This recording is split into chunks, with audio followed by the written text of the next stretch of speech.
Now let's start simple. You just cannot protect what you don't know you have. In cybersecurity terms, that means understanding your assets, data, application, infrastructure, users, and business processes. In banking and fintech, these assets are everywhere, and attackers will find the weak spot. This module is about spotting what matters most so we can defend it smartly. What are we actually protecting here? In fintech and finance, it's not just servers or laptops, it's customer data, payment APIs, cloud environments, support staff access. Let's say, for example, Robinhood's 2021 breach started with tricking a support representative, not hacking a server.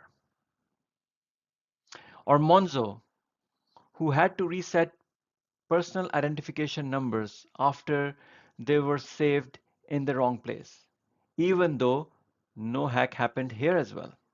Attackers don't always go after systems. They look for weak spots, like misconfigured cloud tools or people with too much access. That's why FCA now asks, do you know your critical assets? Are they mapped to owners? Are risks properly controlled? And if you can't answer that clearly, you have got a visible gap. Not all assets are equal, and it depends upon what your financial service, your bank, or your fintech does. Example, for a payments app, key assets might be transaction APIs, fraud engines, know your customer, that is KYC database. And for a wealth platform, it could be client portfolios, investment models, internal dashboards. Let's just go through a couple of real cases. A buy now pay later startup, BNPL startup, lost millions when session tokens were leaked through logs. The logs weren't labeled sensitive, but they should have been.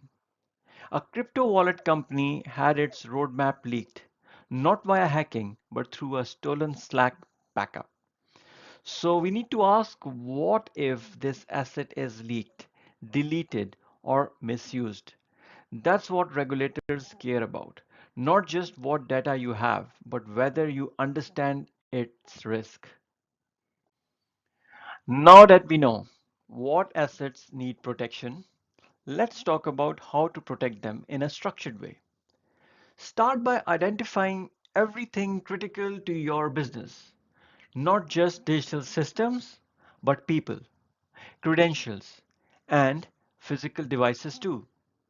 Next, link each asset to a business function. For example, customer databases support revenue and compliance, while DevOps, their credential enable deployment. Then comes classification using the CIA triad model. C stands for confidentiality, where we are asking, is the data sensitive? I stands for integrity, where we want to know what happens if the data is changed. And A stands for availability. That is to understand what's the impact if it goes offline. Once classified, apply control that match the risk. Now, as shown in the table, high-risk assets like customer data need strong encryption, role-based access, and data loss prevention. Medium risk like analytics might just need limited access and anonymization, while low risk item like old payroll files may only require offline storage. The key here is protection must align to business risk. Asset owners must stay involved, and this mapping must be refreshed regularly, especially in the fast changing environments like fintech and financial services.